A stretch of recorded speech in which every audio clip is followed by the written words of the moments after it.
Hi, good afternoon. അപ്പോൾ ഇന്നത്തെ lunch നമുക്ക് രഞ്ജിത്തിൻ്റെ വീട്ടിലാണ്. കാരണം അവരവിടെ ശബരിമലയ്ക്ക് പോകുന്നതുകൊണ്ട് അവിടെ അയ്യപ്പക്കഞ്ഞി ഉണ്ടായിരുന്നു. അപ്പോൾ നമുക്ക് അയ്യപ്പക്കഞ്ഞി കുടിക്കാൻ പോയാലോ? ശബരിമലയ്ക്ക് പോകുന്നതിന് തൊട്ട് മുൻപ് പ്രത്യേകിച്ച് കന്നിക്കെട്ടാണെങ്കിൽ മിക്ക ഇടങ്ങളിലും കഞ്ഞിയും പുഴുക്കും ഒക്കെ കൊടുക്കാറുണ്ട് കേട്ടോ. അത് വീട്ടുകാർക്ക് മാത്രമല്ല, നാട്ടുകാർക്കും ബന്ധുക്കൾക്കും എല്ലാവർക്കും കൊടുക്കാറുണ്ട്. അപ്പോൾ ആ കഞ്ഞി കുടിക്കാനാണ് നമ്മളിപ്പോൾ പോകുന്നത്.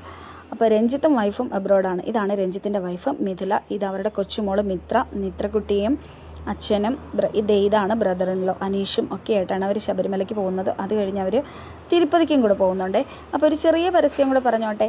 തിരുപ്പതി ദർശനത്തിനുള്ള ടിക്കറ്റ് ബുക്ക് ചെയ്തത് ഞങ്ങളാണ് കേട്ടോ. ഞങ്ങളുടെ സ്ഥാപനത്തിലാണ്. എല്ലാ ദിവസവും ഒന്നും ദർശനത്തിനുള്ള ടിക്കറ്റ് അവൈലബിൾ അല്ല.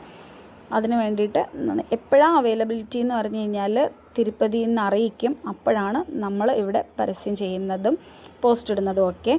ആവശ്യമുള്ളവർ കോൺടാക്റ്റ് ചെയ്യണം കേട്ടോ. അപ്പോൾ കഞ്ഞി വന്നു, പുഴുക്കായി, അച്ചാറായി, പപ്പടമായി. അങ്ങനെ ഞങ്ങൾ കഴിച്ചുകൊണ്ടിരിക്കാൻ നേരം കുറേ ബന്ധുക്കളൊക്കെ വന്നിട്ടുണ്ടായിരുന്നു. അവരുമൊക്കെ കഴിച്ചിട്ട് പോയി. ഭാഗ്യക്കുട്ടി ഞങ്ങൾക്ക് മിഠായിയൊക്കെ കൊണ്ട് തന്നിട്ടുണ്ടായിരുന്നു. പിന്നെ അത് കഴിഞ്ഞിട്ട് പ്രസാദേട്ടനും മക്കളും ഒക്കെ വന്നു. അവരും കഞ്ഞി കുടിച്ചിട്ട് അവരും ബായിയൊക്കെ പറഞ്ഞ് തിരിച്ചു പോയി കഴിഞ്ഞതിന് ശേഷം ഞങ്ങളും ഇറങ്ങി.